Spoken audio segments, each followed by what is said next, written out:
Hello everyone, welcome to make IAS. साथियों, आप सभी का एक बार पुनः स्वागत है मेक आईएएस के यूट्यूब चैनल पर। और हम लोग जो स्टार्ट करने वाले थे वह था मेंस विद मेक आईएएस, जो कि एक सीरीज शुरू करने वाले हैं। 150 वीडियो लेक्चर की यह पूरी सीरीज होगी। और इन 150 वीडियो लेक्चर के माध्यम से आज हमारा पहला वीडियो लेक्चर है, जिसमें हम लोग ये जो टॉपिक्स हैं आपके, जो कि लगभग 6 टॉपिक हैं आपके। इन 6 टॉपिक के ऊपर हम लोग डिस्कशन करने वाले हैं। सबसे पहले जो हम लोग शुरुआत करेंगे वो करेंगे हड़प्पन आर्किटेक्चर के साथ। फिर इसके बाद हम लोग टेम्पल आर्किटेक्चर के ऊपर चर्चा करेंगे। फिर cave architecture, rock cut architecture, modern architecture, Pala architecture. तो इस तरीके से 6 टॉपिक्स आपके होंगे टोटल। और इन 6 टॉपिक्स में जितने भी मैक्सिमम क्वेश्चंस बन सकते हैं, जितने भी मैक्सिमम डायमेंशंस कवर किए जा सकते हैं, उसके ऊपर हम लोग चर्चा करेंगे। सबसे पहले आप लोग क्या करिए कि जो आपका A4 साइज की एक कॉपी बना लीजिएगा, है ना। और डेफिनेटली बना ही लीजिएगा A4 साइज की कॉपी, क्योंकि यह पूरी 150 जो वीडियो होने वाले हैं बहुत लाभदायक सिद्ध होंगे आपके मेंस के लिए। एक बार आपको डायमेंशन सारे पता चल जाएंगे, इसके बाद आपको कोई भी नीड नहीं रहेगी कहीं भी क्लासेस करने की या कुछ भी करने की। मैं आपको पहले एक एडवाइस दूंगा कि आप लोग यह वीडियो लेक्चर जब हम यहाँ पे रिकॉर्ड करेंगे तो इसमें मैं आपको डायमेंशंस बताऊंगा जो मैक्सिमम कवर किए जा सकते हैं। लेकिन एक मेहनत आपको करनी होगी, वो यह है कि आपको बुक्स के थ्रू, और बुक्स हो गई या फिर गूगल हो गया, कोशिश करिए मैक्सिमम गूगल का यूज आप लोग करें। और गूगल के माध्यम से जो मैं यहाँ पर आपको बताऊंगा, ठीक है, वो आप सर्च करके आपको अपने खुद के नोट्स बनाने हैं। और ध्यान ये रखना है नोट्स बनाते समय कि आपको जितने भी मैं डायमेंशंस बताऊंगा, हर डायमेंशंस में कम से कम जो है 7 से 8 पॉइंट्स आपको कवर करने होंगे। ठीक है, 7 से 8 पॉइंट्स आपको कवर करने होंगे हर डायमेंशंस में। और 7-8 पॉइंट्स अगर आप लोग विथ कीवर्ड्स के साथ कवर कर लेते हैं तो डेफिनेटली आपका जो नोट्स है वह काफी अच्छा होगा और मेंस के लिए आपके लिए काफी लाभदायक सिद्ध होगा। ठीक है, तो अब हम लोग स्टार्ट करते हैं हड़प्पा वास्तुकला के साथ, हड़प्पन आर्किटेक्चर के साथ। तो इन चीजों का ध्यान रखना। बाकी अगर कुछ चीजें बीच में याद आ गई मुझे तो वह भी मैं आपको बताता रहूंगा। ठीक है, तो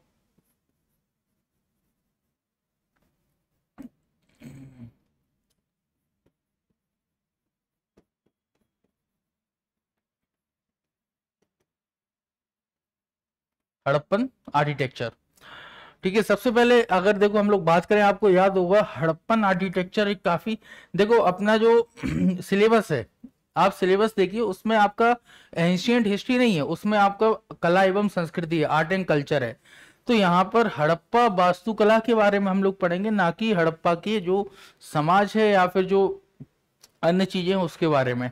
लेकिन वास्तुकला से जोड़ते हुए समाज के ऊपर क्वेश्चन बनाया जा सकता है। ठीक है, वो और वैसे ही क्वेश्चन बनते हैं, अभी मैं आपको बताऊंगा वो किस तरीके से बनते हैं। ठीक है, जैसे कि आपको याद होगा लगभग 2020 में यूपी पीसीएस में एक क्वेश्चन आया था, हड़प्पा सभ्यता एक नगरीय सभ्यता है, इस कथन का आलोचनात्मक मूल्यांकन करिए। इस तरीके का एक क्वेश्चन था।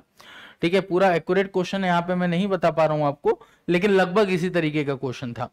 ठीक है, इसके साथ में आपको याद होगा यूपीएससी में, अगर मैं यूपीएससी सीएससी की बात करूं, सीएससी में एक क्वेश्चन आया हुआ था 2000 लगभग 20-21 में, कि किस तरीके से जो है हड़प्पा सभ्यता की जो संस्कृति है, ठीक है, वह वर्तमान सभ्यता में जो है परिलक्षित होती है, वर्तमान में परिलक्षित होती है। इसी तरह यूपीएससी में एक क्वेश्चन आया हुआ था लगभग 2015 या 16 में, एक क्वेश्चन आया हुआ था कि किस तरीके से उस टाइम पे स्मार्ट सिटी काफी फेमस थी।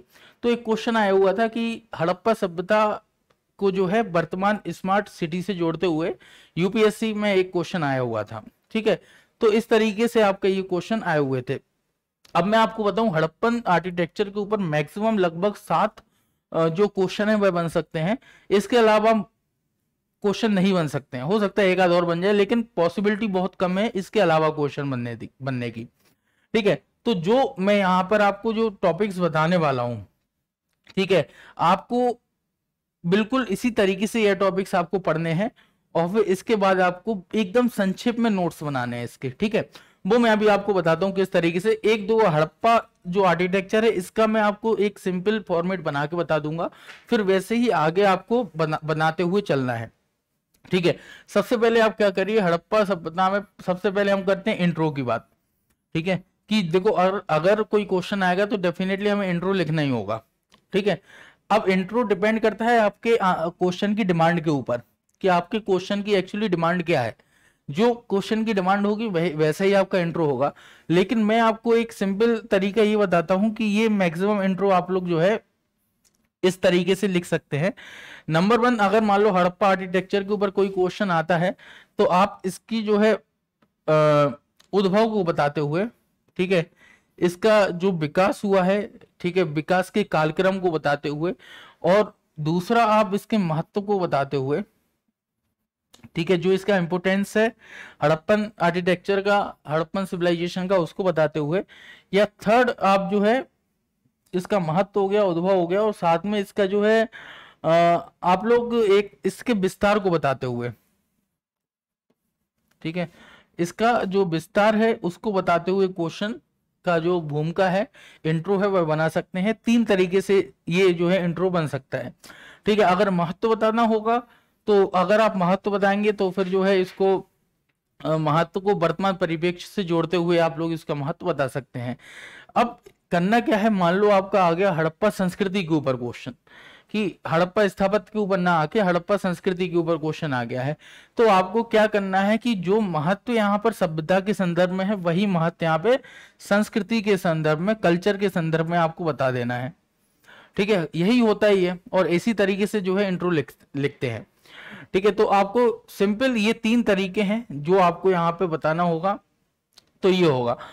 इसके बाद आप क्या करिए, ये इस तरीके से आप लोग अपने पास लिख के रख लीजिए। ठीक है, अब जैसे आपने लिखा यहाँ पे मैंने बता दिया उद्भव, तो आपको सिंपल क्या करना होगा कि जो इसका उद्भव का जो इसकी तिथि होगी, ठीक है, जो इसका कालक्रम होगा उसका यहाँ पे कर लीजिए चर्चा।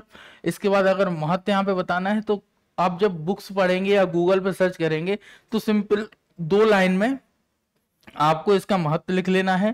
ठीक है, 2 लाइन में इसका उद्भव लिख लेना है, और 2 ही लाइन में आपको इसका विस्तार लिख लेना है। ठीक है, साथ में आपको क्या करना है, विस्तार के साथ में इसका एक मैप बना लेना है। ठीक है, मैप चूंकि आप बनाएंगे तो इसमें कुछ पाकिस्तान का एरिया भी आएगा और कुछ जो है इंडिया का एरिया भी, कुछ है मतलब मैक्सिमम इंडिया का एरिया आएगा, लेकिन पाकिस्तान में भी इसमें जो है विस्तार था तो वो एरिया भी आएगा। तो मैप भी बना सकते हैं यहाँ पे, सिंपली आप जो है इसको इस तरीके से, जो मैक्सिमम लाइन आपने देखा होगा बुक्स में लाइनें होती हैं, इस तरीके से भी कर सकते हैं। इसका जो पश्चिमी क्षेत्र है वो लिख सकते हैं, या जो स्थल है, ठीक है, जो उत्तरी है वो लिख देंगे, या फिर जो इसका जो है उत्तर और दक्षिणी स्तर है वो लिख देंगे। ठीक है, तो भूमिका लिखेंगे, भूमिका के बाद इस तरीके से मैप बना दीजिए, या फिर इस तरीके से जो है इसका ये लिख दीजिएगा अगर वहां पे नीड हो आपको तो। अदरवाइज ये 3 काम तो आप लोग कर ही लीजिए, और सिंपल 2-2 लाइन में ही ये लिखना है, और एकदम कीवर्ड्स में ये चीज आपको लिखनी होगी। ठीक है, तो ये हो गया इंट्रो वाली बात, जो कि आप लोग इस तरीके से हड़प्पन का इंट्रो लिख सकते हैं। अब इंट्रो के बाद हम लोग बात करते हैं इसके आगे कि किस तरीके के क्वेश्चन बन सकता है। ठीक है, पहला क्वेश्चन बन सकता है कि हड़प्पन सिविलाइजेशन एक अर्बन सिविलाइजेशन थी। ठीक है, तो ये नगरीय सभ्यता,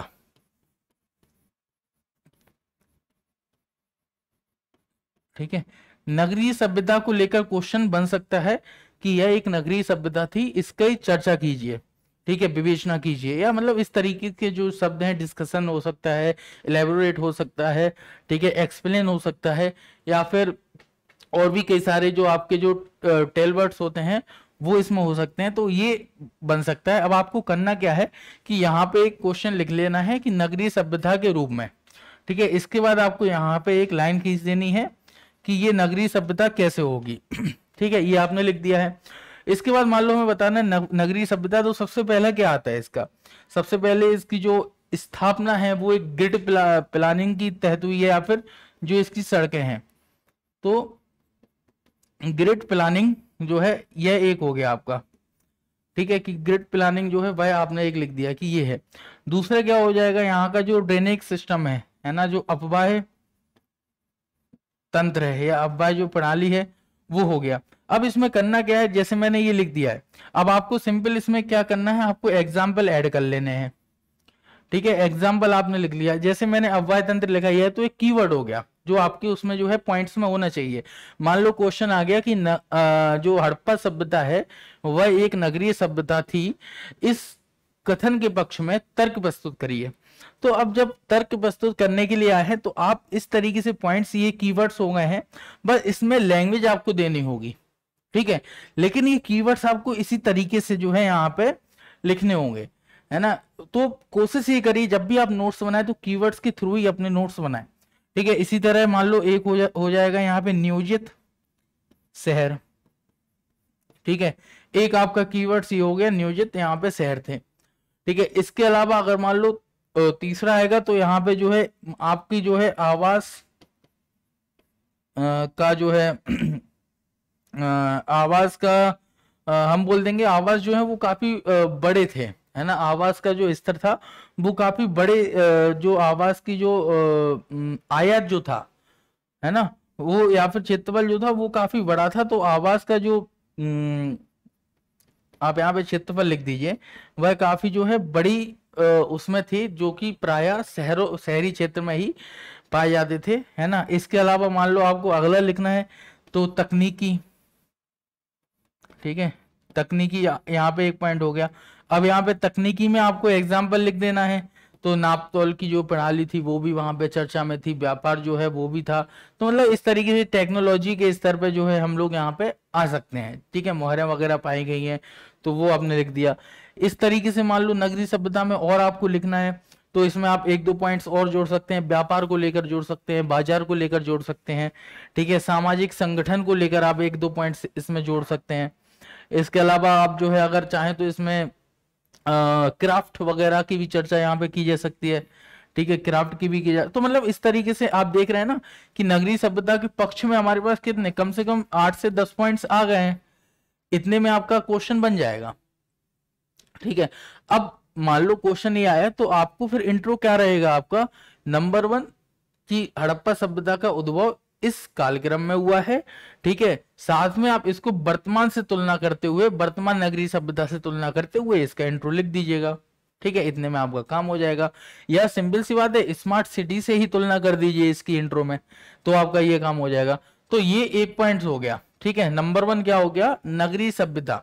तो नगरीय सभ्यता के पक्ष में आपको जो है कुछ प्रमाण जो है वो लिखने होंगे, कुछ तर्क यहाँ पे देने होंगे। इसके साथ में नगरीय सभ्यता का जो है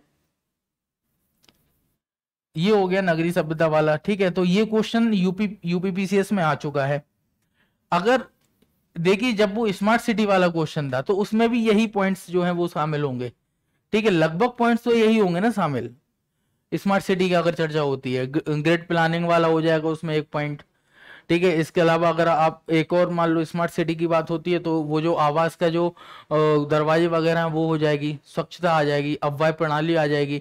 तो ये आपका जो स्मार्ट सिटी में यही तो होते हैं, ठीक है, जो उस टाइम पे भी थे। तो ये आपके 4-5-6 पॉइंट सी हो जाएंगे।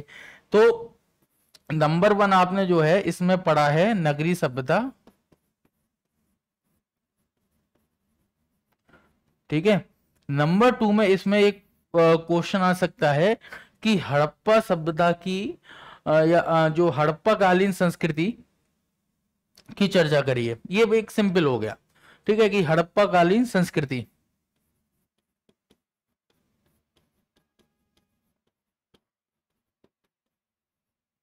ठीक है। हड़प्पा कालीन संस्कृति के ऊपर एक क्वेश्चन बन सकता है।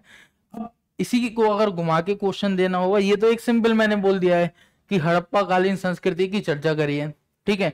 अगर मान लो हो सकता है कि 8 मार्क्स में ये क्वेश्चन आ जाए, लेकिन अगर आपको यही क्वेश्चन थोड़ा घुमा के बनाना होगा तो आ सकता है, क्या आप इस कथन से सहमत हैं कि हड़प्पा कालीन संस्कृति की जो प्रथा है वह वर्तमान में भी संचालित है ना। इस कथन के संदर्भ में आप तर्क प्रस्तुत करिए, या फिर इस कथन के जो है पक्ष में अपने तर्क प्रस्तुत करिए। थोड़ा घुमा के हो गया, ठीक है, एनालिटिकल क्वेश्चन हो गया है थोड़ा। इसी को आप एक और क्वेश्चन इसी को थोड़ा और घुमा के बोल सकते हैं कि क्या आप इस बात से सहमत हैं कि हड़प्पा कालीन संस्कृति का जो है जो संस्कृति की प्रथा है वो वर्तमान में भी संचालित है, ठीक है। यहाँ पे हड़प्पा कालीन संस्कृति की जो प्रथाएं हैं वह खत्म हो चुकी थी या खत्म हो चुकी थी, और फिर पीछे क्वेश्चन मार्क लगा देगा। सिंपल आपको लिखना संस्कृति की ही है, ठीक है, कि जो हड़प्पा कालीन में जो है जो आभूषण वगैरह पहने जाते थे, ठीक है, जो प्रकृति पूजा थी, ठीक है, जो नेचर वर्शिप थी, ठीक है, जो गॉडेस की जो पूजा थी, जो मातृ देवी की पूजा थी, ठीक है, पशुपति की पूजा थी, ठीक है, लिंग का जो पूजन होता था वह लिखना है आपको, ठीक है। इसके अलावा भूत प्रेत जादू टोना के बारे में भी आप लिख सकते हैं, ठीक है, कि वो मैजिकल थिंग्स के ऊपर जो है बिलीव करते थे, ये भी लिख सकते हैं। तो सिंपल आपके पास यहाँ पे देख रहे हैं ना, क्वेश्चन मैंने आपको 3 क्वेश्चन बताए यहाँ पे और तीनों घुमा के बताए, लेकिन आपको कंटेंट लगभग सेम ही लिखना है। बस सिर्फ क्या होगा कि जो अप्रोच होगी आपकी, ठीक है, जो आपकी अप्रोच होगी वो थोड़ी अलग हो जाएगी आंसर लिखने की। तो सिंपल हड़प्पा कालीन संस्कृति के ऊपर जो है एक क्वेश्चन बनाया जा सकता है, और हड़प्पा कालीन संस्कृति के बारे में आप पढ़ लीजिए, ठीक है, और साथ में इसके एग्जाम्पल भी लिख लीजिए। अब जैसे आभूषण का उपयोग हो गया भाई, वर्तमान में भी हो रहा है, इसके हड़प्पा काल के बाद में भी कई कालों में जो है शुरू हो ही रहा है आभूषण का उपयोग, चाहे वो मुगल काल हो चाहे कोई भी काल हो, ठीक है। तो ये जो प्रथा है एक आभूषण पहनने की, ये एक संस्कृति हो गई है, ठीक है, और वर्तमान में भी संचालित है। तो भाई सिंपल सी बात है, आप वर्तमान से जोड़ते हुए ये लिख सकते हैं। इसके साथ संस्कृति में ही और मान लो समाधान वगैरह को भी शामिल किया जा सकता है, जो कि वर्तमान में भी ये देखने के लिए लक्षण मिलते हैं। तो ये हो गया दूसरा पॉइंट, जो हड़प्पा कालीन संस्कृति के ऊपर एक क्वेश्चन बनाया जा सकता है। बस लैंग्वेज इसकी अलग हो सकती है, लेकिन संस्कृति के ऊपर क्वेश्चन आएगा। नंबर 3, ठीक है, नंबर 3 आप देखेंगे तो इसमें एक क्वेश्चन बन सकता है हड़प्पा कालीन मूर्तिकला के ऊपर और हड़प्पा कालीन स्थापत्य के ऊपर। देखो ये तो नगरी सभ्यता के ऊपर हो गए और ये संस्कृति के ऊपर। इसके बाद जो है हड़प्पा के जो आर्किटेक्चर है, स्थापत्य है एवं मूर्तिकला है। तो इसमें आपको स्थापत्य और मूर्तिकला के ऊपर जो है 7-8 पॉइंट आपको नोट डाउन कर लेने हैं। बल्कि कोशिश करिए 7-8 पॉइंट स्थापत्य के ऊपर और 7-8 पॉइंट मूर्तिकला के ऊपर, साथ में उदाहरण एग्जाम्पल, ठीक है। जैसे टेराकोटा की मूर्ति मिली हुई है तो भाई मूर्तिकला का अच्छा एग्जाम्पल है, वो लिख सकते हैं आप, ठीक है। इसके बाद में मान लीजिए आपका जो है नर्तक की मूर्ति मिली हुई है, वो एक एग्जाम्पल है, वो लिख सकते हैं आप, ठीक है। तो इस तरीके से जो है एक स्थापत्य और मूर्ति कला के बारे में भी आप लोगों को कम से कम 7-7, 8-8 पॉइंट्स अपने बार नोट डाउन कर लीजिए। अब अगर मान लीजिए यहाँ पे हड़प्पा आर्किटेक्चर, मान लो क्वेश्चन आ गया कि हड़प्पा कालीन स्थापत्य एवं मूर्ति कला की विशेषताओं का वर्णन कीजिए, है ना, describe the silent features of Harappan civilisation. तो अब मान लीजिए इस टाइप का एक क्वेश्चन आ गया है आपका, तो सिंपल आप क्या करिए कि पहले जो है इंट्रो हो जाएगा आपका। तो इंट्रो में वही, ठीक है, मैंने आपको बताया है कि या तो उद्भव से शुरू करिए, ठीक है, या फिर विस्तार से स्टार्ट करिए, या फिर जो है इसका जो है पृष्ठभूमि वगैरह आप जो है देखे वो शुरू कर सकते हैं।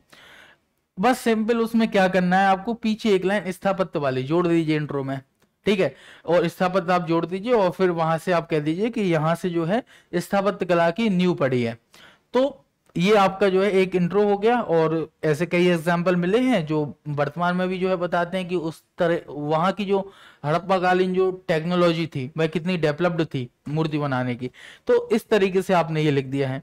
अब स्थापत्य हो गया, मूर्तिकला हो गया, एक क्वेश्चन इसके ऊपर बन सकता है। 7-7, 8-8 पॉइंट आपको नोट डाउन कर लेने हैं और ये सीरियसली नोट डाउन करिए। मतलब ये नहीं कि आपने वीडियो देखा और देख के निकल गए। मैं कह रहा हूँ ये सीरियसली आप बैठिए, देखो वीडियो हो सकता है आज का थोड़ा लंबा हो, कल से आज चुकी और भी बहुत सारी चीजें डिटेल में बता रहा हूँ। कल से हम केवल इसके ऊपर फॉलो करेंगे कि हम इसमें आपको कितने डायमेंशंस कवर करने हैं। मैं कह रहा हूँ, गारंटी से कह रहा हूँ, उसके बाहर क्वेश्चन आ ही नहीं सकता है। जितने मैक्सिमम डायमेंशंस होंगे हम यहाँ पे कवर कर लेंगे, ठीक है। तो ये 3 पॉइंट्स आपके हो गए हैं, जो कि ये आपके स्थापत्य हो गया, मूर्तिकला हो गया, 3 पॉइंट्स हो गए। अब हम चौथे की बात कर लेते हैं। एग्जाम्पल बहुत जरूरी है, तो एग्जाम्पल आप सभी के जरूर करिए, ठीक है। स्थापत्य नंबर 2 आपका जो है संस्कृति हो गई थी, नंबर 3 स्थापत्य, नंबर 4 में मैंने आपको बताया कि हो सकता है कि हड़प्पा कालीन सभ्यता जो है वो वर्तमान से जोड़ते हुए क्वेश्चन आ जाए, और आया हुआ भी है, ठीक है। तो अगर मान लो आ गया कि हड़प्पा काल की वर्तमान में किस तरह की प्रथाएं, या फिर हड़प्पा कालीन संस्कृति की या हड़प्पा कालीन सभ्यता की वर्तमान सभ्यता से तुलना करिए, मान लो तुलना करने के लिए आ जाता है। इस क्वेश्चन को और घुमा के भी मैंने आपको बताया संस्कृति वाला, वैसे ही हो सकता है आपका जो है सभ्यता वाला क्वेश्चन भी थोड़ा घुमा के दे दें। तो जब आप तुलना करेंगे तो अच्छा, इसमें एक पॉइंट और रह गया है स्थापत्य तो मूर्ति कला में। इसमें एक क्वेश्चन ये भी बन सकता है कि किस तरह से हड़प्पा कालीन स्थापत्य एवं मूर्ति कला तात्कालिक समाज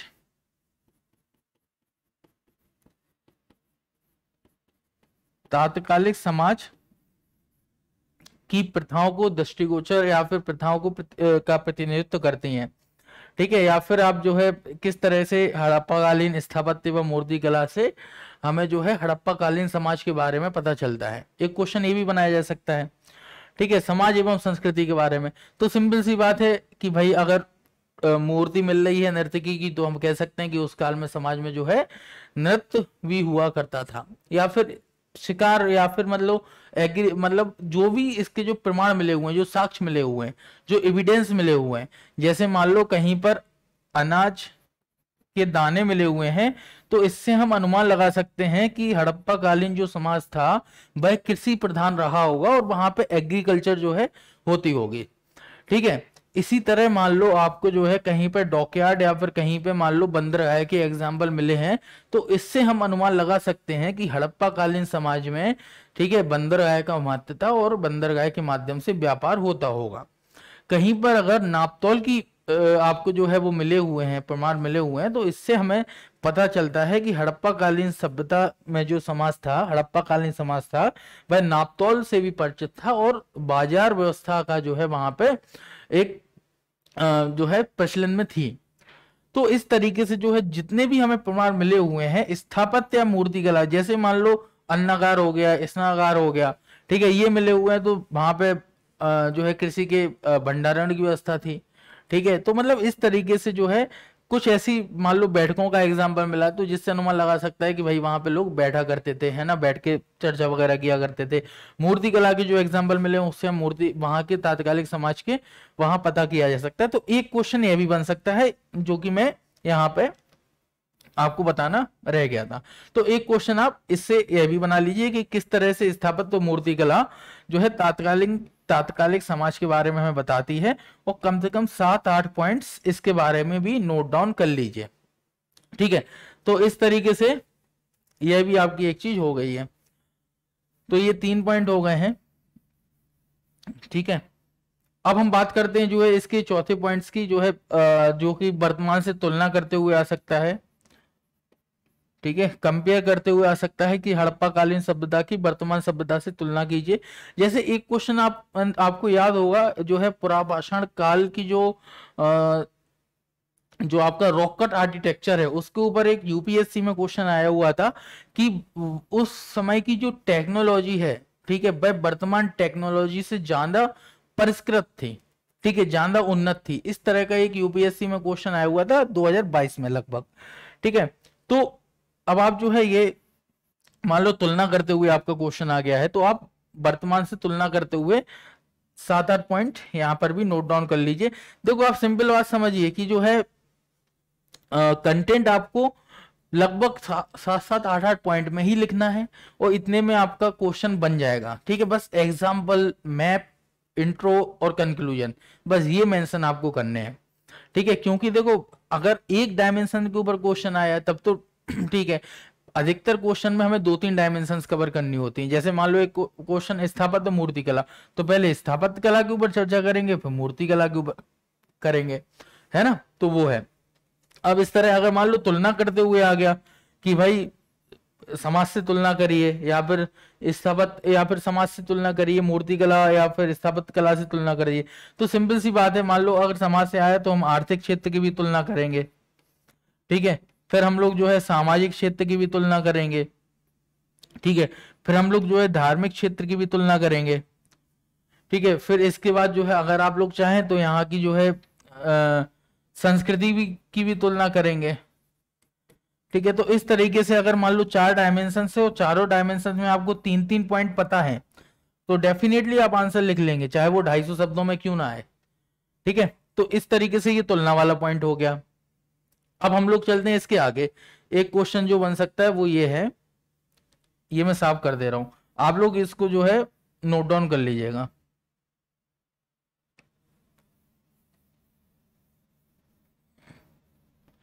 ठीक है, इसके बाद जो है एक इसके बाद आपका जो बन सकता है वो हड़प्पा सभ्यता के पतन के ऊपर क्वेश्चन बन सकता है। ठीक है, पतन के ऊपर क्वेश्चन जब बनेगा तो आप ये ध्यान रखिए कि जो आधार है इसके पतन के, ठीक है, कई लोग बोलते हैं कि हड़प्पा सभ्यता का जो पतन है वह बाह्य आक्रमण के माध्यम के कारण हो गया था। ठीक है, एक्सटर्नल इन्वेजन। ठीक है, या फिर इसके बाद कई लोग कहते हैं कि जो है आपदा के कारण हो गया था, आपदा एक है इसमें। ठीक है, आपदा मतलब कि उस समय पे कई लोग बोलते हैं कि हड़प्पा जो सिविलाइजेशन है, ठीक है, उस समय पे जो है जो नदी का बहाव था, ठीक है, या फिर जो डेल्टा बनता था वो डेल्टा का जो है विस्थापित हो गया जो डेल्टा था उस समय पे, और वहां पे जो है सूखा पड़ने लगा, और फिर सूखा पड़ तो फिर जो वहां के लोग थे वो अलग स्थानों पर जो है विचलन हो गए, है ना, और विस्थापित हो गए।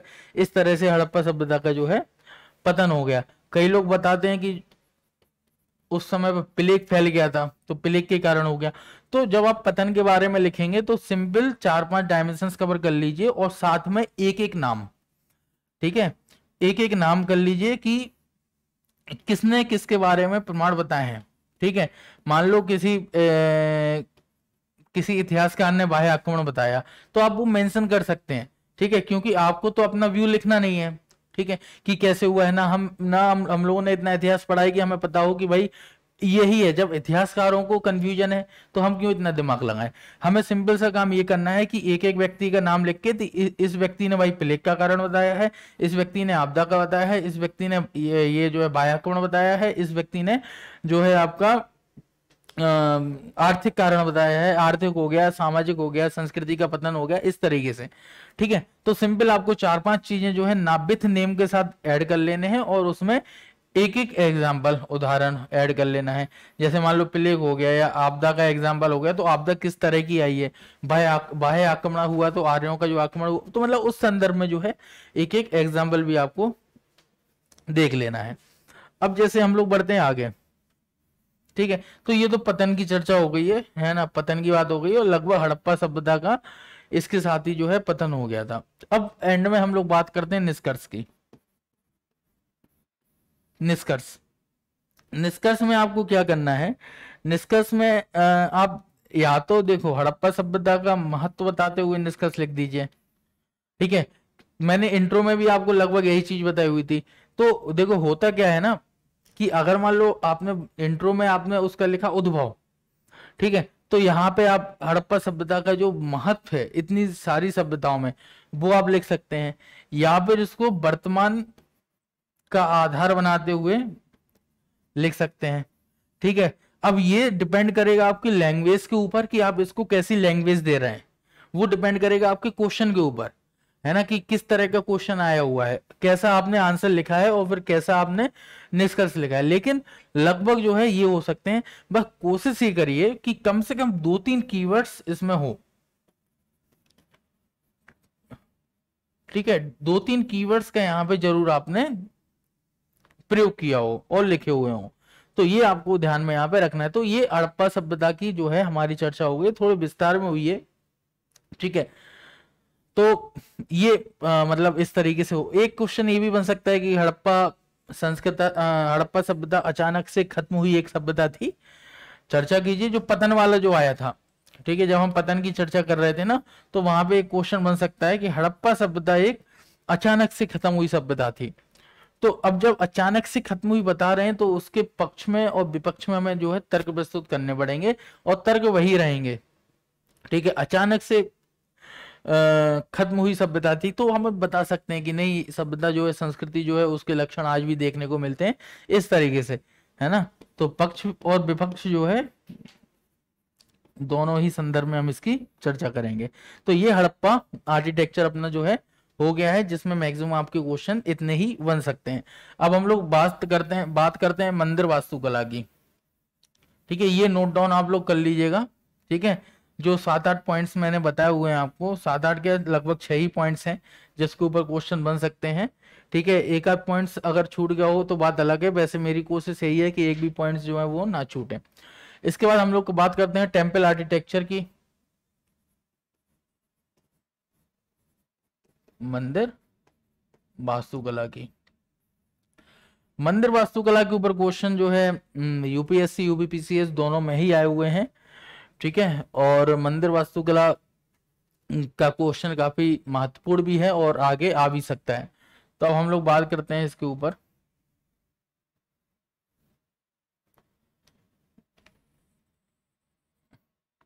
नंबर 1 वही इंट्रो। ठीक है, देखो उसमें दो चीजें हड़प्पा में मैंने आपको बताई है। नंबर 1 जो है मैप बनाया जा सकता है। ठीक है, मैप वही विस्तार वाला मैप बनाया जा सकता है हड़प्पा सभ्यता में। ठीक है, और इसके अलावा बहुत ज्यादा गुंजाइश उसमें नहीं है मैप वगैरह की। इसके बाद हम लोग कर लेते हैं मंदिर वास्तुकला की बात। तो मंदिर वास्तुकला में इंट्रो हम लोग कैसे लिखेंगे? नंबर 1 इसके उद्भव को लेके लिख सकते हैं। ठीक है, और नंबर 2 इसका जो विकास हुआ है मंदिर वास्तुकला का, उसको लेकर भी लिखा जा सकता है। ठीक है, उद्भव में आप लिख सकते हैं कि मंदिर के जो मंदिर वास्तुकला का जो उद्भव है वो प्रायः जो है गुप्त काल से देखा जा सकता है और आगामी कालों में यह अपने चरम स्तर पर पहुंच गए। ठीक है, और जो है इसके बाद चोल वगैरह का जो है वो काफी महत्वपूर्ण भूमिका रही। इस तरीके से आप लोग ये लिख सकते हैं इंट्रो। और वर्तमान से जोड़ते हुए भी आप अगर चाहें तो इंट्रो इसको लिख सकते हैं, अगर चाहें तो वर्तमान से जोड़ते हुए भी इसको लिख सकते हैं। वर्तमान में जो मंदिर की जो आकृतियां हैं, ठीक है, वो लिख सकते हैं। इसमें ध्यान देने वाली बात यह है कि मंदिर वास्तुकला में सबसे महत्वपूर्ण है उदाहरण। ठीक है, मंदिर वास्तुकला के ऊपर कोई भी क्वेश्चन आए, 2-3 चीजें बहुत महत्वपूर्ण है उसमें आंसर में आपके होने ही चाहिए। Number 1 example. ठीक है, चाहे वो नागर शैली का हो, नागर स्टाइल का हो, चाहे वो आपका द्रविड़ शैली का हो, चाहे वो आपका जो है बेशर शैली का हो। एक और आपको पता होगा कि जो है हिमालयन मंदिर स्थापत्य के ऊपर भी कई बार क्वेश्चन बन सकता है, तो वो उसका भी एग्जाम्पल। तो उदाहरण आपको तीनों शैलियों के कम से कम 2-2 3-3 एग्जाम्पल याद कर लेने हैं कि बृहदेश्वर मंदिर कौन सी शैली में बना हुआ है, या फिर जो है आपका गुप्त काल में बने हुए मंदिर हो गए, या फिर तो किस काल में जो है कौन सी शैली के मंदिर जो है या कौन सी स्टाइल के मंदिर बने हैं, वो हो गया। और साथ में इसके 2-2 मंदिर के एग्जाम्पल, 2-2 3-3 मंदिर के एग्जाम्पल भी आपको लिखना है। नंबर दूसरा आपको इसमें याद रखना है आकृति। ठीक है, आकृति से मेरा मतलब है अगर मान लो नागर स्टाइल के ऊपर आ जाए तो आपको नागर स्टाइल का जो है प्रॉपर आकृति पता हो, कहाँ पर गर्भगृह है, कहाँ पर जो है आपका जो है मंदिर का छत्रक वगैरह हो गया, या फिर मतलब प्रदक्षिणा पथ हो गया, या फिर ठीक है द्रविड़ की बात हो कहाँ पर गोपुरम है, कहाँ पर गेट है, तो मतलब वो सारी चीजें आपको यहाँ पे पता हो। ठीक है, और ये सारे कीवर्ड्स आपने लिखे हुए हों, तो जब भी आप मंदिर वास्तुकला का नोट्स बनाइए तो उसमें ये आकृतियां तीनों मंदिर शैली की जरूर बना लीजिएगा, जो कि बहुत जरूरी है। ठीक है, तो इसमें एग्जाम्पल हो गया, ठीक है, साथ में आकृति हो गया, और नंबर 3 पे हो गया मैप। मैप में आपका आ जाएगा विस्तार। ठीक है, विस्तार में आपको बता देना है कि तीनों मंदिर की जो शैलियां हैं वो भारत में कहां से कहां तक, जैसे बिंदु तक मान लो नागर शैली हो गई, ठीक है, उसके बाद मान लो द्रविड़ शैली हो गई, उड़ीसा वगैरह में आपका जो है बेसर शैली हो गई। तो ये आपका जो है इसका जो है प्रॉपर तरीके से जो है विस्तार का आपको मैप यहाँ पे बनाना होगा। अब मंदिर वास्तुकला, या फिर मान लो एक सिंपल क्वेश्चन आ गया, भारत की मंदिर वास्तुकला के ऊपर चर्चा करिए, यहाँ पे भारत की मंदिर वास्तुकला का उदाहरण सहित वर्णन कीजिए। तो आपको सिंपल सी बात है कि मंदिर वास्तुकला की तीनों जो कलाएं हैं उसकी चर्चा करनी होगी। इसके साथ में आपको जो है मैप भी बनाना चाहिए। ठीक है, और इसके साथ में आपको जो है आकृति भी बनानी चाहिए। ठीक है, इसकी जो आकृतियां हैं वो भी बनानी चाहिए। अगर सिंपल एक क्वेश्चन आता है, अगर पर्टिकुलर किसी एक मंदिर वास्तुकला के ऊपर आता है, ठीक है, किसी एक स्टाइल के ऊपर आता है, तो सिंपल सी बात है आपको वो एक ही स्टाइल की चर्चा करनी होगी। मैप वहां पर भी आपको बनाया जा सकता है, क्योंकि मैप अगर जब आप बनाएंगे तो आप केवल मान लो आपका आ गया बेसर शैली के ऊपर, या मान लो केवल आपका नागर शैली के ऊपर आ गया, नागर के ऊपर आ गया, तो आप मैप बनाकर जो है इसके ऊपर जो है विस्तार क्षेत्र जो है वो नागर शैली का यहाँ पर बता दीजिए। तो इस तरीके से आपको यहाँ पर ये मैप वगैरह बनाने पड़ेंगे। अब हम लोग बात करते हैं कि किस टाइप के क्वेश्चन इस पे बन सकते हैं। ये तो इंट्रो और जो महत्वपूर्ण चीजें हैं जो आपके मंदिर वास्तुकला में होनी चाहिए वो है। ये देखो, ये एनरिचमेंट वाला कंटेंट है। होता क्या है कि कंटेंट तो सभी लोग लिखते हैं, सभी लोग बढ़िया आंसर राइटिंग करते हैं, लेकिन ये जो चीजें हैं ना, ये चीजें भूल जाते हैं। जो कि 4-5 साल से हम जब लगातार कॉपी चेक कर रहे हैं तो उसके अनुभव के बाद ये चीज हमें पता चली है कि मैक्सिमम जो स्टूडेंट्स हैं वो ये गलतियां करते हैं, यहाँ पर भूलते हैं चीजें। ठीक है, तो ये हो गए। अब नंबर 1 जो है, एक सिंपल क्वेश्चन बन सकता है कि मंदिर वास्तुकला का वर्णन। ठीक है, जो कि मैंने आपको बताया है। नंबर 2 पे इस पे क्वेश्चन बनाया जा सकता है कि किस तरह से मंदिर वास्तुकला, ठीक है, और राज्य की प्रगति का सूचक बन गई। आपने देखा होगा कि राज्य की जो है चोल काल में काफी अच्छे मंदिर बनाए गए, तो कहा जाता है कि चोल काल में जो है काफी आर्थिक समृद्धि काफी अच्छी थी। ठीक है, तो इस तरीके से बन सकता है कि किस तरह से मंदिर वास्तुकला तात्कालिक राज्य की प्रगति की सूचक बन गई। किस तरीके से बन गई, तो इसके यहां पर आपको क्या करना है, तीनों जो मंदिर की शैलियां हैं उसकी चर्चा कर देनी है। सॉरी, तीनों जो मंदिर की शैलियां हैं उसकी चर्चा कर देनी है। ठीक है, और साथ में उनके जो कीवर्ड्स हैं, ठीक है, गर्भगृह वगैरह, गोपुरम वगैरह, उन कीवर्ड्स को नोट कर लेंगे। जैसे मान लो नागर शैली है, तो नागर शैली में चबूतरा जो है काफी महत्वपूर्ण एक उसका जो है वो है तत्व है, घटक है मंदिर शैली का, तो वो होना चाहिए, क्योंकि जो है चौखोर जो चबूतरा है उसके ऊपर ही मंदिर बनाया जाता है प्रायः। तो वो हो गया। जैसे कि दक्षिण के अगर मंदिर की बात करें तो जो है द्रविड़ शैली में गोपुरम एक काफी महत्वपूर्ण जो है पॉइंट है, इसके बाद कुंड काफी महत्वपूर्ण पॉइंट है। तो वो सारे जो तत्व हैं काफी महत्वपूर्ण, उनकी चर्चा यहाँ पे करनी होगी। और सभी में आपको सिंपल करना है, देखो बहुत याद मत करना।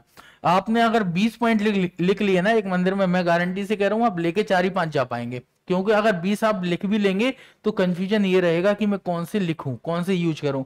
तो सिंपल आप क्या करिए कि नागर शैली है तो नागर शैली में 5 से 6 पॉइंट्स, ठीक है, द्रविड़ शैली है तो 6 से 7 पॉइंट्स, मतलब 7-7 8-8 पॉइंट्स ही लिखिए और कीवर्ड्स में लिखिए। ठीक है, और फिर वहां पे जो है नोट डाउन कर लीजिए। तो नंबर 1 ये हो गया, नंबर 2 हो गया तात्कालिक राज्य की प्रगति का सूचक बन गई। तो इस तरीके से आपको क्या करना होगा, इसमें 2 चीजें महत्वपूर्ण है। नंबर 1 आपको ये पता होना चाहिए कि किस राज्य ने कौन से मंदिर बनवाए हैं।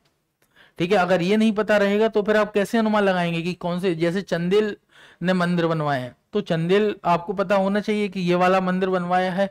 ठीक है, इतना जो है राज्य डेफिनेटली काफी प्रगतिशील होगा, काफी आर्थिक रूप से समृद्ध होगा। ठीक है, तो ये चीज आपको पता होनी चाहिए, तभी आप वो राज्य बता पाएंगे। चोल कालीन या फिर पल्लव कालीन, पांड्य कालीन, ठीक है, या फिर पाल कालीन, तो वो है। ये सारी चीजें आपको जो है उस समय पे देखना होगा। तो अब ये एक जो क्वेश्चन है, ठीक है, इसी के सिमिलर एक क्वेश्चन और बन सकता है कि भले ही मंदिर वास्तुकला गुप्त काल में प्रारंभ हो गई हो, लेकिन आगामी शासकों ने इसकी समृद्धि में, आगामी शासकों ने इसकी समृद्धि में महत्वपूर्ण भूमिका निभाई है, भूमिका निभाई। ठीक है, चर्चा कीजिए, डिस्कशन।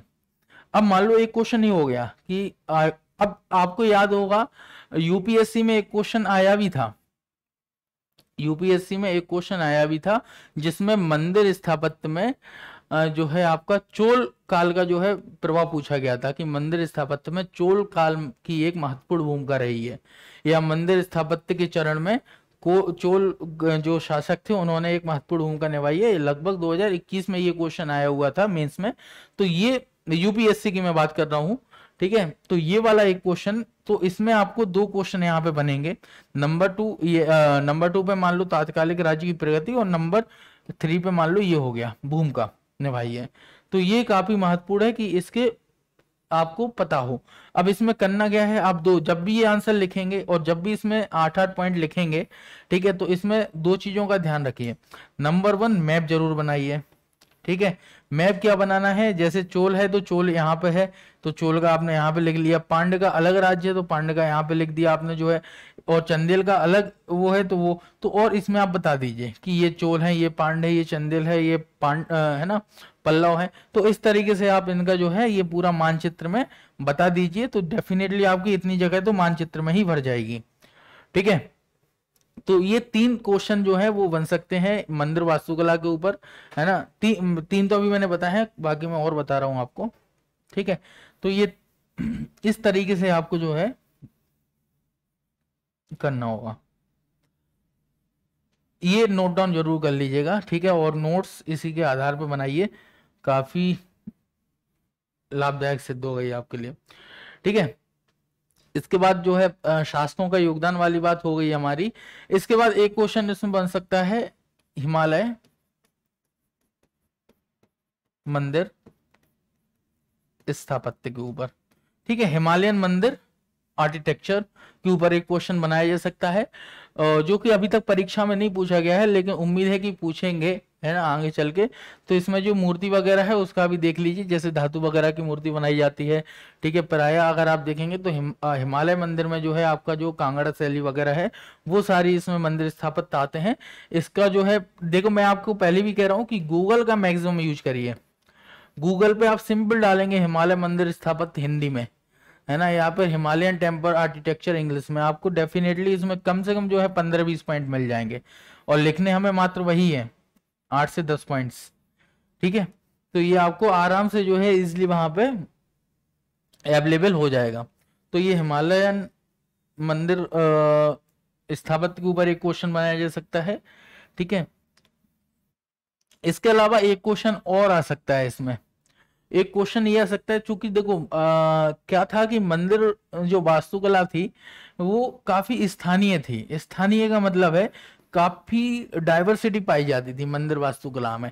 तो एक क्वेश्चन ये बनाया जा सकता है कि भारत की जो मंदिर स्थापत्य है वह किस तरीके से भारत की स्थानीय विविधता का प्रतिनिधित्व करती है ना। तो एक क्वेश्चन ये बन सकता है, तो स्थानीय विविधता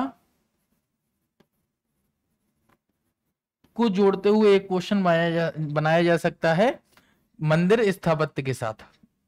ठीक है, तो एक क्वेश्चन आप ये बना सकते हैं कि किस तरीके से जो है, काफी कोचिंग वाले भी ये वीडियो देखेंगे क्योंकि उन्हें भी काफी क्वेश्चन बनाने को मिल जाएंगे मेंस के लिए, है ना।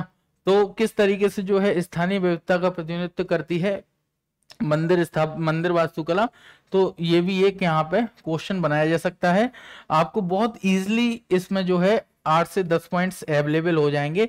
अवेलेबल क्या हो जाएंगे, आप सिंपल सी बात है, वो जो नागर द्रविड़ और वो है जो आपकी तीनों शैलियां हैं, ठीक है, उनके बारे में लिख देना है, और साथ में स्थानीय विविधता को जोड़ देना है वहाँ की। ठीक है, वहाँ का जो कल्चर है स्थानीय कल्चर है।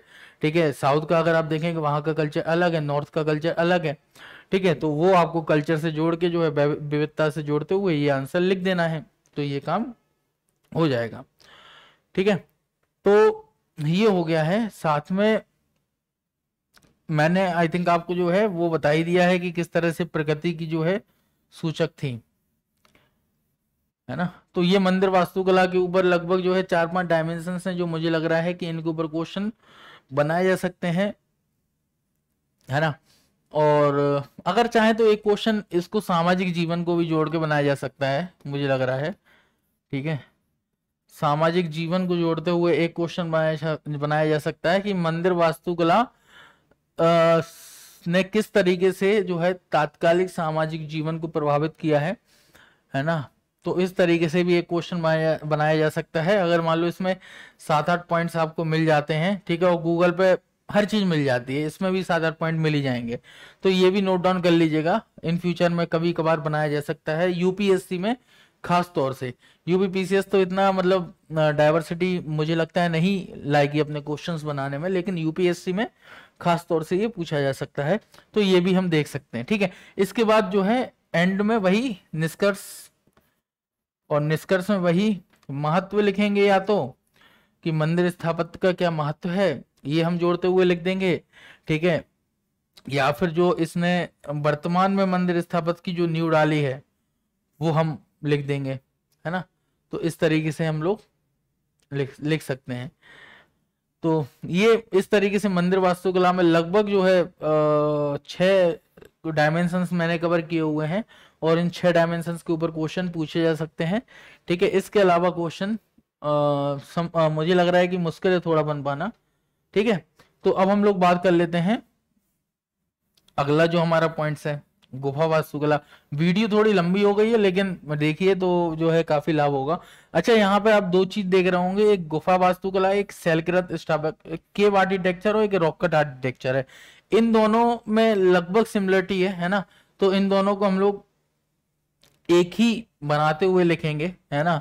तो इसको हम सिंपल केव आर्किटेक्चर को रॉक कट में कन्वर्ट कर देते हैं, रॉक कट आर्किटेक्चर। ठीक है, शैलकृत जो है स्थापत्य। ठीक है, ये हो गया है। तो शैलकृत स्थापत्य में मान लो अगर हम लोग बात करते हैं, तो सबसे पहले तो वही भूमिका अगर आपको इसमें लिखनी होगी। ठीक है,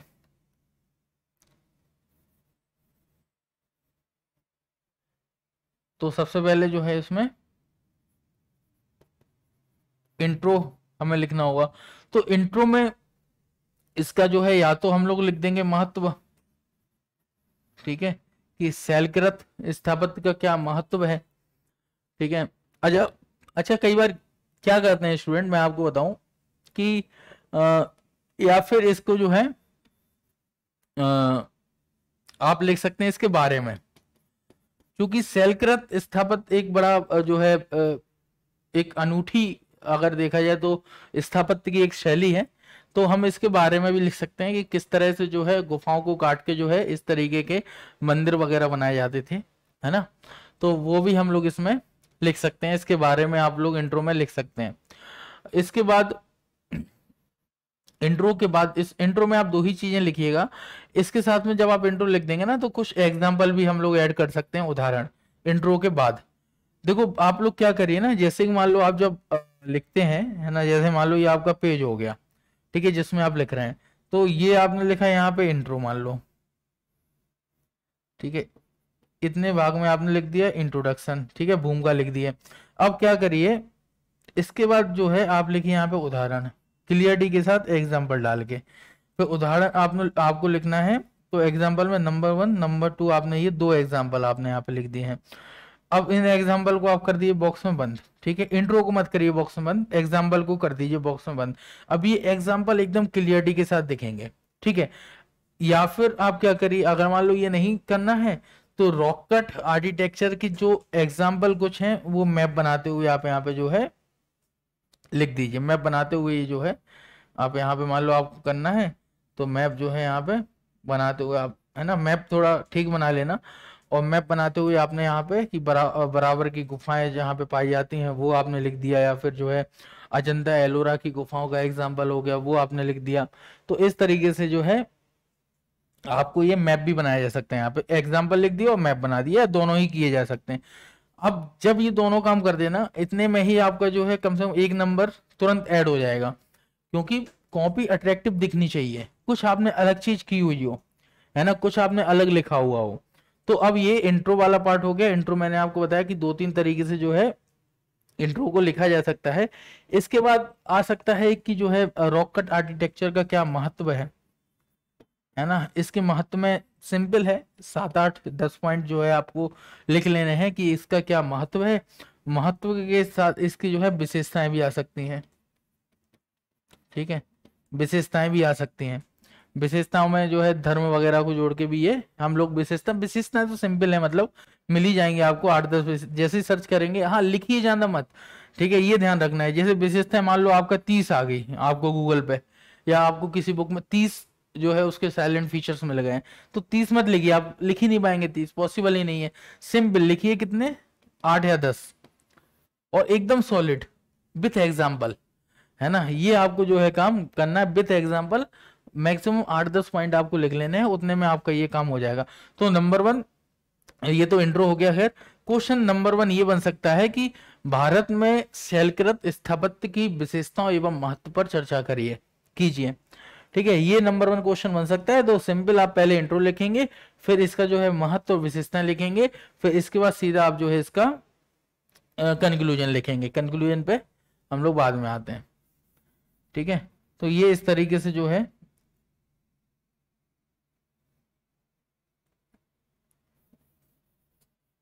ये हो गया है।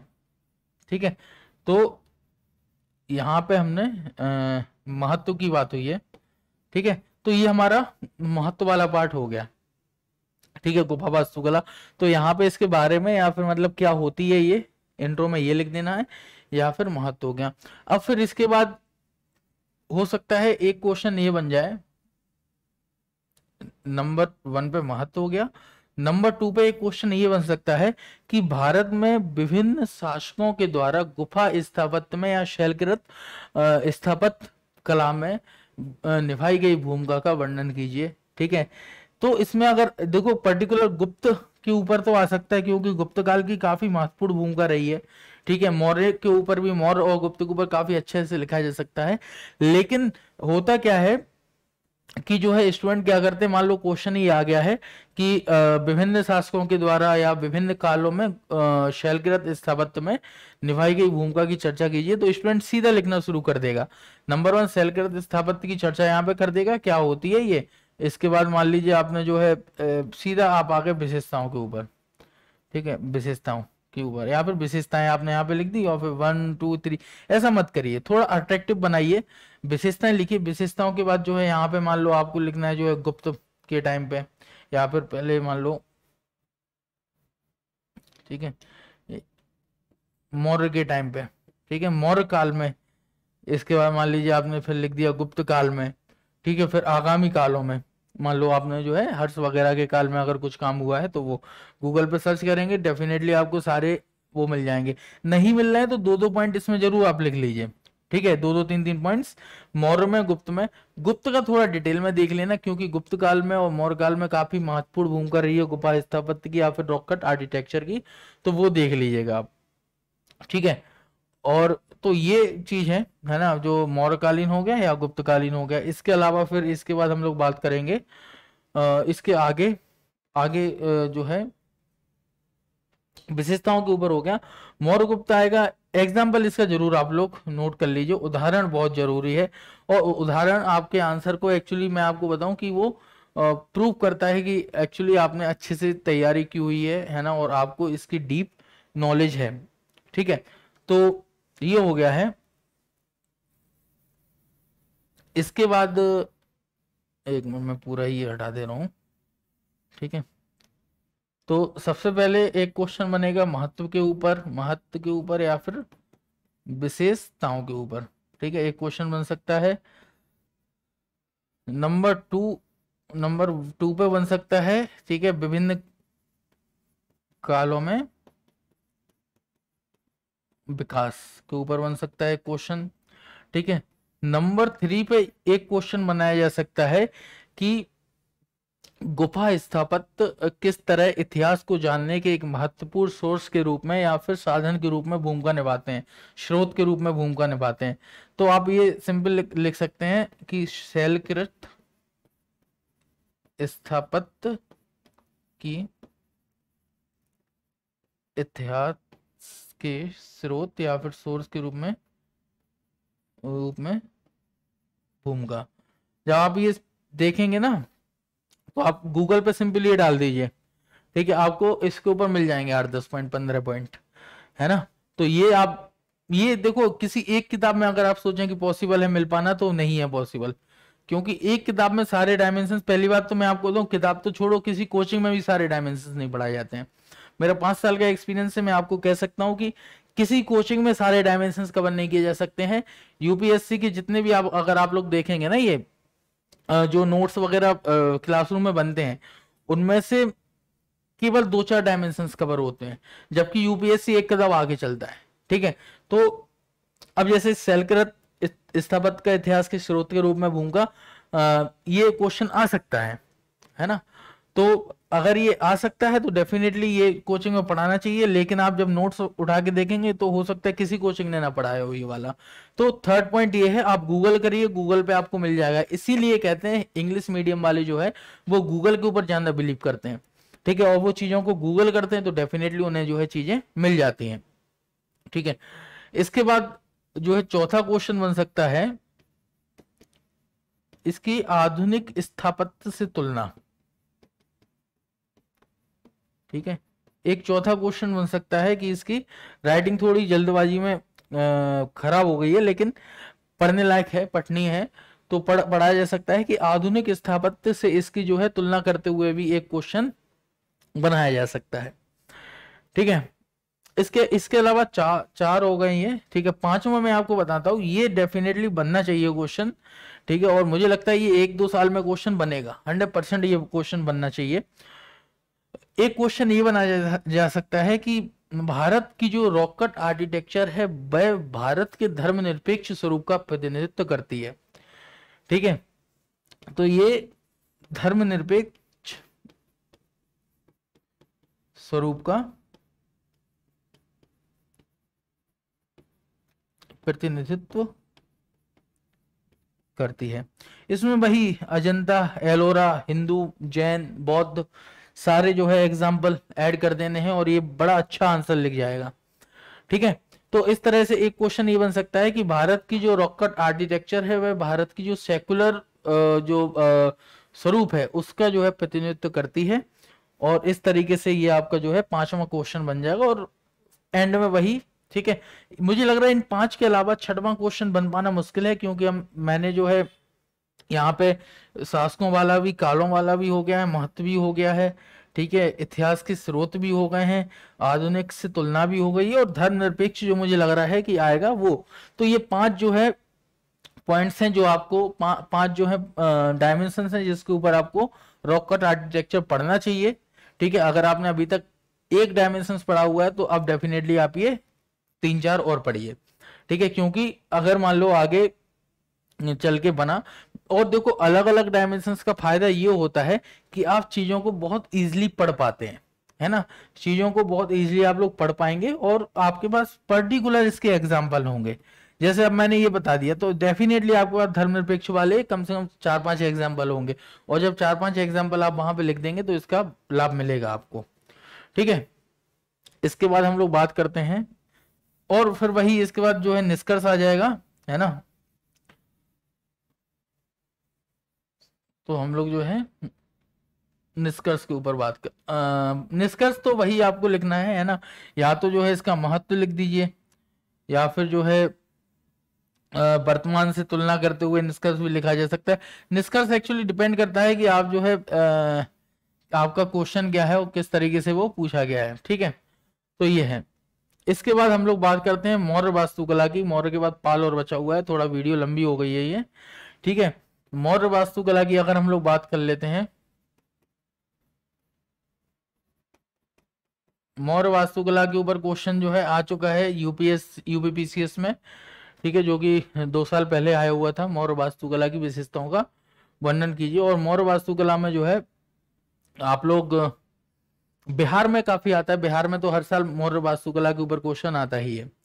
ठीक है, तो मौर्य वास्तुकला में जब हम लोग भूमिका लिखेंगे, ठीक है, भूमिका जब हम लोग लिखेंगे तो भूमिका में मैंने आपको जो 2-3 डायमेंशंस बताए हुए थे उन्हीं की चर्चा कर देंगे। ठीक है, या तो आप जो है मौर्य वास्तुकला का महत्व लिख दीजिए, मैंने कि सभी कालों में जो है मौर्य वास्तुकला में जो है अपने वास्तुकला भारत में अपने चरम स्तर पर थी, इस तरीके से भी लिख सकते हैं। ठीक है, आप एक मान लो अपनी तरह से बना दीजिएगा, मौर्य वास्तुकला को जो है स्थापत्य कला का स्वर्णिम युग के रूप में कहा जा सकता है। ठीक है, ये लिख सकते हैं महत्व में। या फिर इसका जो है उद्भव विकास के बारे में ही चर्चा की जा सकती है मौर्य वास्तुकला में, साथ में इसमें कोई कथन भी ऐड किया जा सकता है, स्टेटमेंट। अगर मान लो आपको कोई स्टेटमेंट याद आ रहा हो, है ना, जैसे एरियन हो गया, एरियन का मान लो आपको आ रहा है कथन याद, ठीक है, एरियन का या फिर एक बीजी गोखले है, ठीक है, जिन्होंने मौर्यकालीन वास्तुकला की जो है काफी वो की हुई है, काफी प्रशंसा की हुई है।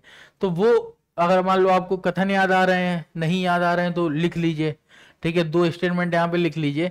और मौर्य वास्तुकला के ऊपर क्वेश्चन है तो आप इंट्रो में सीधा स्टेटमेंट वहां पे लिख दीजिए इसकी उद्भव के साथ, ठीक है, इसका जो है एक उद्भव में तिथि वगैरह आप लिखते हुए, ठीक है, और फिर सिंपल जो है कि मौर्य वास्तुकला की जो है प्रशंसा में एरियन ने यह बोला है, या फिर विजय गोखले ने यह बोला है, या कोई और भी नाम अगर आपको याद आ रहा हो तो वो, ठीक है। तो इस तरीके से भूमिका मौर्य वास्तुकला की आपकी हो जाएगी। भूमिका के बाद आप सिंपल क्या करिए, इसके बाद इसमें आएगा मौर्य वास्तुकला की विशेषताएं। मौर्य वास्तुकला की विशेषताओं के ऊपर, तो विशेषताओं के ऊपर जो है 2 कलाएं प्राय हैं इसकी। एक तो दरबारी है जिसको कोर्ट आर्ट बोलते हैं, और एक लोक कला है जिसको पॉपुलर आर्ट बोलते हैं, ठीक है, जिसमें दरबारी कला बहुत महत्वपूर्ण है, ठीक है, और दरबारी कला के ऊपर, कोर्ट आर्ट के ऊपर जो है क्वेश्चन बनता रहता है।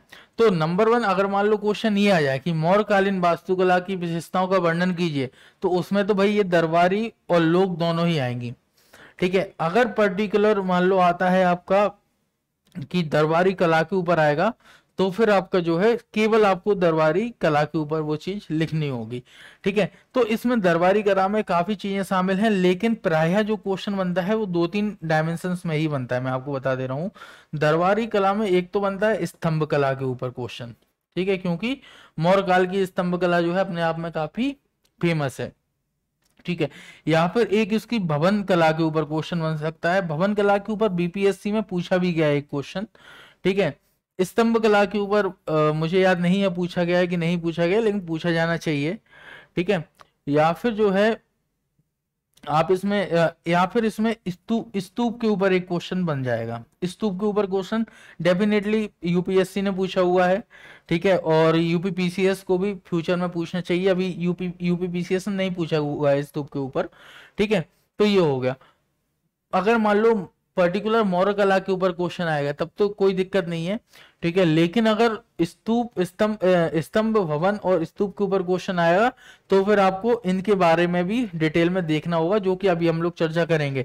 तो नंबर 1 जो है मौर्य कला की विशेषता के ऊपर बनेगा। नंबर 2 जो है आपका ओवरऑल दरबारी कला के ऊपर बन सकता है। नंबर 3 आपका लोक कला के ऊपर, जिसमें प्राय जो है मूर्ति कला, ठीक है, और मधवाण वगैरह जो है वो शामिल होते हैं। तो पर्टिकुलर मूर्ति कला, मौर्यकालीन मूर्ति कला की विशेषताओं का वर्णन कीजिए, इसके ऊपर भी क्वेश्चन बन सकता है। तो नंबर 1 मौर्य कला की विशेषता, नंबर 2 दरबारी कला के बारे में, नंबर 3 लोक कला के बारे में, या फिर मौर्यकालीन मूर्ति कला के बारे में। 125 शब्दों में ये क्वेश्चन बनाया जा सकता है, ठीक है। इसके बाद जो है चौथा क्वेश्चन आपका बन सकता है स्तंभ कला के ऊपर, और स्तंभ कला में भी अगर मैं यहाँ पे बात करूं तो एक क्वेश्चन बन सकता है कि नंबर 1 स्तंभ कला की विशेषताओं का वर्णन कीजिए। बस ध्यान ये रखना है कि लिखना वही 8 या 10 पॉइंट, ठीक है, 8-10 भी ज्यादा बोल दिए हैं, 6-7 पॉइंट। नंबर 2 बन सकता है कि किस तरह से जो है मौर्यकालीन स्तंभ कला के ऊपर विदेशी प्रभाव दृष्टिगोचर होता है, ठीक है। ये अभी तक नहीं बना है लेकिन बनना चाहिए, बड़ा अच्छा जो है क्वेश्चन है। स्तंभ कला के ऊपर विदेशी प्रभाव किस तरीके से हमें दृष्टिगोचर होता है, और विदेशी प्रभाव में भी प्राय फारसी प्रभाव इसमें देखा जाता है, तो वो आ सकता है। या फिर इसमें क्वेश्चन बन सकता है आलोचनात्मक मूल्यांकन कीजिए, ठीक है।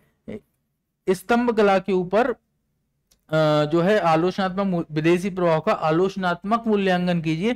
तो इसके पक्ष और विपक्ष दोनों में लिखना है। एक आपको ये लिख देना है कि इसमें विदेशी प्रभाव देखने को मिलता है, उसके पक्ष में चीजें लिख देनी है। फिर इसके बाद आपको ये लिख देना है कि कहा इसमें जो है कुछ ऐसे तत्व भी पाए जाते हैं जो प्रायः स्वदेशी थे, जो भारतीय थे। तो 4-5 पॉइंट उसके पक्ष में लिख देना है। एंड में आपको जो है इसका निष्कर्ष लिख देना है, और निष्कर्ष में आपको दोनों में संतुलन बिठाते हुए निष्कर्ष आपको लिख देना है, ठीक है। तो ये चीज इस तरीके से आपकी स्तंभ कला वाली हो गई, ठीक है। भवन कला में प्राय जो है विशेषता के ऊपर ही क्वेश्चन बनता है कि भवन कला की जो विशेषता है उनका वर्णन कीजिए। स्तूप कला के ऊपर दो तीन तरह के क्वेश्चन बन सकते हैं। नंबर 1 तो विशेषता के ऊपर क्वेश्चन बन सकता है कि स्तूप कला की विशेषताएं।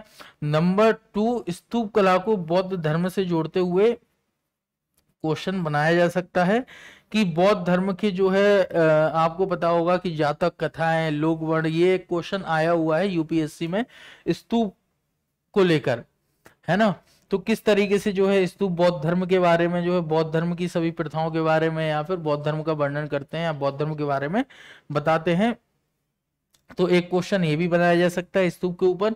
स्तूप के बारे में जब भी आप पढ़ें तो स्तूप के प्रकार भी जरूर पढ़िए, ठीक है, जो कि 4 तरह के स्तूप प्राय होते हैं, ठीक है।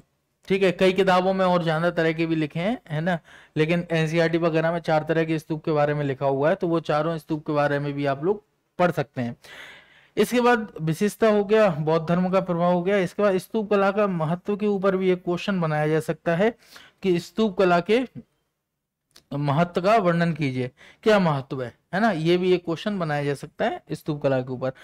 इसके साथ में जब भी आप स्तूप के ऊपर क्वेश्चन बनाएंगे या स्तंभ के ऊपर बनाएंगे या भवन कला के ऊपर बनाएंगे, इसमें सबसे ज्यादा जरूरी है आपकी आकृतियां।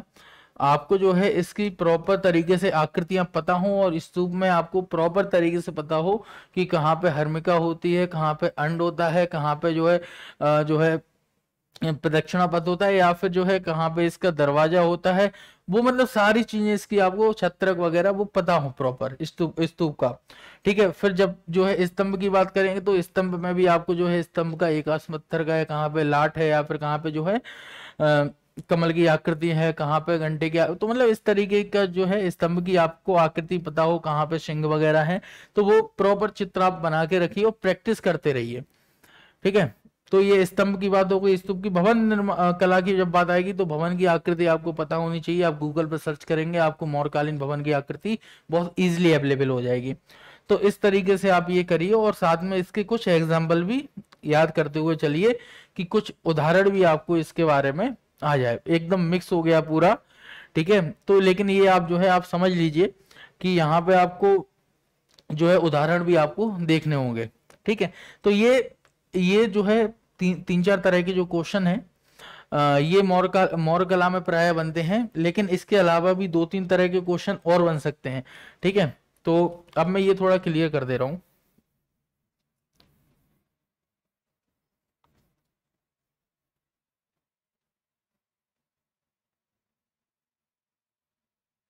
ठीक है, तो अब हम जल्दी लिख दे रहे हैं। सबसे पहले तो मौर्यकालीन कला की विशेषताओं के ऊपर बन सकता है क्वेश्चन, महत्व के ऊपर बन सकता है। इसके बाद पर्टिकुलर दरबारी कला के ऊपर बन सकता है एक क्वेश्चन। इसके ऊपर पर्टिकुलर लोक कला के ऊपर एक क्वेश्चन बन सकता है। मूर्ति कला के ऊपर एक क्वेश्चन बन सकता है। इसमें 8-8, 10-10 पॉइंट आप सभी में अपने पास लिख के रख लीजिए, ठीक है। 10-12 पॉइंट्स अपने पास लिख के रख लीजिए। इसके अलावा जो है इसके अलावा दरबारी कला में, दरबारी अगर हम लोग देखें कोट सीए यहाँ पे लिख दे रहा हूँ कोट आर्ट में, तो इसमें जो है स्तंभ के ऊपर क्वेश्चन बन सकता है, इसमें स्तूप के ऊपर क्वेश्चन बन सकता है, इसमें भवन के ऊपर क्वेश्चन बन सकता है, ये तीनों के, ठीक है। इसमें बाकी जो है आपको मैंने इंट्रो वाला पार्ट बता दिया। तो एक क्वेश्चन ये हो गया, दूसरा ये हो गया, तीसरा ये हो गया, चौथा ये हो गया, ठीक है। इसके बाद हम लोग कर लेते हैं 5वें की बात। 5वां क्वेश्चन पर्टिकुलर एक क्वेश्चन ये बन सकता है कि किस तरह से जो है मौर्यकालीन वास्तुकला के ऊपर धर्म का प्रभाव देखने को मिलता है, ठीक है। तो मौर्यकालीन वास्तुकला के ऊपर किस तरीके से जो है बौद्ध धर्म का प्रभाव देखने को मिलता है, एक क्वेश्चन ये भी बन सकता है। इसमें 8-10 पॉइंट आप गूगल पर सर्च करेंगे ना, जैसे ही ये सर्च करेंगे कि मौर्य कला पर बौद्ध धर्म का प्रभाव, आपको ये जो है पॉइंट्स देखने को मिल जाएंगे और फिर इसी तरीके से आपको इंट्रो लिखना होगा। धर्म के साथ में इसमें एक बन सकता है कि पर्टिकुलर ओवरऑल मौर्य कला के ऊपर किस तरीके से हमें विदेशी प्रभाव देखने को मिलता है। तो एक क्वेश्चन ये भी बन सकता है कि मौर्य कला के ऊपर किस तरीके से विदेशी प्रभाव देखने को मिलता है।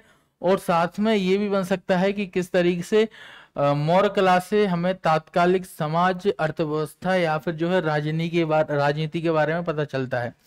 तो मौर्य वास्तुकला से किस तरह तात्कालिक समाज, राजनीति एवं अर्थव्यवस्था के बारे में पता चलता है। तो 6वें नंबर का क्वेश्चन ये बन गया है कि मौर्य कला से आप किस तरीके से जो है राजनीति, अर्थव्यवस्था और समाज को देखने जो है समाज के बारे में पता चलता है। सभी में आप जो है 5-5, 6-6 पॉइंट्स नोट डाउन कर लीजिए, इतने में आपका काम हो जाएगा। ठीक है, इसके बाद जो है ओवरऑल एक क्वेश्चन बन सकता है इसमें, स्थापत्य को लेकर तो नहीं, लेकिन समाज वगैरह के ऊपर तो नहीं आता है, लेकिन एक बार धम्म के ऊपर क्वेश्चन बन सकता है। अभी तक आया नहीं है, लेकिन जो है अशोक के जो धम्म है या धम्म की जो नीति है उसके ऊपर और इसकी प्रासंगिकता, रिलेवेंस के ऊपर क्वेश्चन बन सकता है। इसकी जो है रिलेवेंस के ऊपर, धम्म की नीति की प्रासंगिकता के ऊपर एक क्वेश्चन बनाया जा सकता है। ठीक है, इसके अलावा मौर्य कला के ऊपर क्वेश्चन संभवतः नहीं बन सकते हैं, है ना। और लगभग 7 क्वेश्चन 7 डायमेंशन से जो मैंने यहाँ पे कवर किए हैं, सभी डायमेंशन में 8-8, 10-10 पॉइंट आप लोग नोट डाउन कर लीजिएगा, तो आपके लिए काफी इजी हो जाएगा। ठीक है, मौर्यकालीन वास्तुकला। इसके अलावा मुझे लग रहा है कि क्वेश्चन नहीं बनेंगे, है ना। मूर्तिकला वगैरह थोड़ा अच्छे से देख लीजिएगा, ये सही रहेगा। चलिए अब हम अपना अगले पे आते हैं, पाल वास्तुकला, जो कि आज की अंतिम जो है टॉपिक है।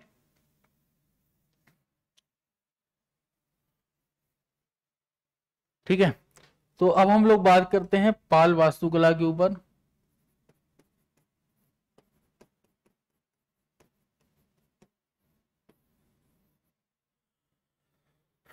ठीक है, पाल वास्तुकला के ऊपर क्वेश्चन कम आया हुआ है, लेकिन आ सकते हैं। तो सबसे पहले वही आप लिखिए, है ना, भूमिका लिखिए। ठीक है, भूमिका में यदि आपको कोई कथन मिल जाए तो बहुत बेस्ट है। ठीक है, और मिल जाएगा, आप गूगल पर सर्च करेंगे, कथन आपको मिल जाएगा, है ना, स्टेटमेंट आपको मिल जाएगा। इसके बाद अगर नहीं मिलता है तो फिर इसका वही उद्भव या फिर महत्व को लिखते हुए, है ना, आप इसका जो है इंट्रो लिख दीजिए, तो ज़्यादा आपको परेशान नहीं होना है। ठीक है, इसके बाद जो है जब ये लिख देंगे तो मैंने आपको वही बताया है कि उदाहरण वगैरह थोड़ा ध्यान रख लीजिए। मौर्य वास्तुकला में बहुत से एग्जाम्पल है, आकृतियां वगैरह आपको प्रॉपर पता हो। ठीक है, इसके बाद पाल को लेकर जो है नंबर 1 एक क्वेश्चन बन सकता है, पालकालीन स्थापत्य कला की विशेषताओं के ऊपर, कि भाई पालकालीन स्थापत्य कला की विशेषताओं का वर्णन कीजिए। ठीक है, या फिर पालकालीन स्थापत्य कला पर धर्म का प्रभाव। ठीक है, और धर्म के साथ में इसमें पर्टिकुलर बौद्ध धर्म, जैन धर्म और जो है हिंदू धर्म के प्रभाव के ऊपर भी क्वेश्चन बनाया जा सकता है। ठीक है, नंबर 2 में इसमें क्वेश्चन बन सकता है पारकालीन मूर्ति कला के ऊपर। ठीक है, मूर्ति कला में काफी जो है इनके यहाँ पे 2 तरह के वो यूज होते थे, पत्थर की भी मूर्तियां बनती थी और कांसे की भी बनती थी, है ना। तो इसके ऊपर भी जो है एक क्वेश्चन बनाया जा सकता है कि मूर्ति कला के ऊपर भी एक क्वेश्चन बन सकता है। इसके अलावा जो 3rd क्वेश्चन बन सकता है वह है पारकालीन चित्रकला के ऊपर एक क्वेश्चन बन सकता था। चित्रकला प्राय जो है यहाँ पर एक तो वो आपकी पांडुलिपि वाली थी और एक भित्ति चित्र भी यहाँ पे बनाए जाते थे, तो वो भी क्वेश्चन बन सकता है। लेकिन आपको इनके बारे में कम से कम जो है 10-10 पॉइंट नोट कर लेने हैं, 10 पॉइंट मूर्ति कला के बारे में, 10 पॉइंट चित्रकला के बारे में। ठीक है, कीवर्ड्स आपको नोट डाउन कर लेने हैं और फिर इसके बाद आपको ये आपका काम हो जाएगा। ठीक है, 10-10 पॉइंट में। नंबर 4 इसमें एक क्वेश्चन बन सकता है कि पालकालीन वास्तुकला का आलोचनात्मक परीक्षण कीजिए, है ना। जब क्रिटिकली एनालिसिस करने के लिए क्वेश्चन आए तो हमें कुछ उसकी जो लिमिटेशन है, ठीक है, कुछ उसकी जो सीमाएं हैं उनकी भी चर्चा करनी होती है। तो पालकालीन के ऊपर ये क्वेश्चन प्रायः बनाया जा सकता है और कहा जाता है कि पालकालीन वास्तुकला जो है वह एक कॉपी वास्तुकला है। ठीक है, जो प्रायः कॉपी की गई वास्तुकला है। तो एक क्वेश्चन ये बन जाता है कई बार, जो कि आपको देख लेना है। इसमें जो सीमा है इसमें भी आपको 4-5 पॉइंट्स इजीली अवेलेबल हो जाएंगे, जो कि आपको नोट डाउन कर लेने हैं। ठीक है, एक क्वेश्चन ये बनता है कि अच्छा देखो, एक क्वेश्चन कई बार ऐसे घुमा के बनाया जाता है जो कि मौर्य काल ना केवल प्रशासनिक दृष्टि से महत्वपूर्ण है, वरन यहाँ पर जो है यहाँ पर स्थापत्य एवं मूर्तिकला को भी काफी महत्व दिया गया है। ठीक है, इसी तरह एक क्वेश्चन यूपीएससी में आया हुआ था कि जो है विजयनगर साम्राज्य के ऊपर, कि विजयनगर साम्राज्य का ना केवल जो है साहित्यिक दृष्टि से जो है महत्वपूर्ण है, वरन वहां पे स्थापत्य के भी कुछ जो है महत्व दिया गया था।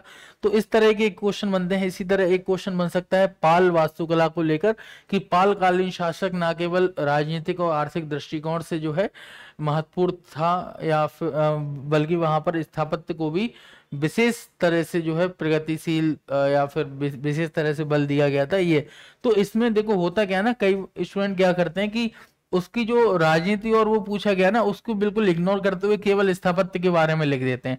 वो नहीं करना है, कम से कम थोड़ी एक गंभीरता दिखाते हुए 2-3 लाइन में उसकी पूरी राजनीतिक व्यवस्था के बारे में लिख दें।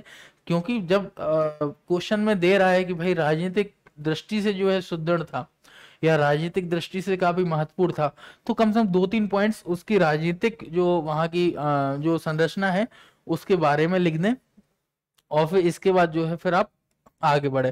तो एक क्वेश्चन ये बन सकता है कि पाल काल जो है वह ना केवल राजनीतिक दृष्टि से वरन जो है स्थापत्य की दृष्टिकोण से भी काफी महत्वपूर्ण था। तो इसमें दोनों ही पालकालीन राजनीतिक व्यवस्था के बारे में 2-3 पॉइंट्स देख लें।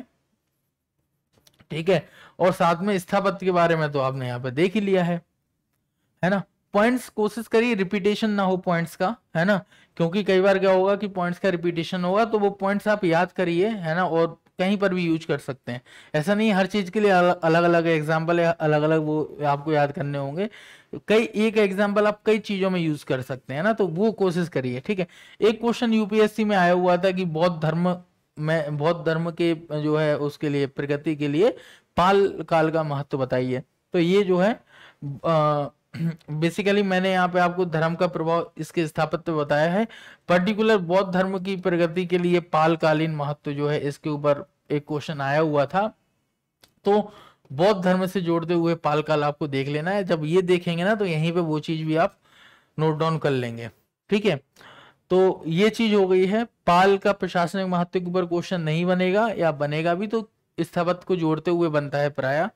ठीक है, तो लगभग आप देख रहे होंगे कि हम लोगों ने जो है 4-5-6 पॉइंट इसमें भी डिस्कशन कर लिए हैं। इसके बाद एंड में वही निष्कर्ष जो है, तो निष्कर्ष मैंने आपको बताया है कि जिस तरह के आपके क्वेश्चन की डिमांड हो वैसा ही आपको निष्कर्ष यहाँ पे लिखना होगा। तो जितने भी अपने स्टूडेंट्स हैं मेक आईएएस की जो डेली आंसर राइटिंग में शामिल हैं, वो सभी स्टूडेंट्स जो हैं इसको फॉलो करें, है ना, और इसके अकॉर्डिंग अपनी आंसर राइटिंग करें और इसके अकॉर्डिंग अपने नोट्स बनाएं।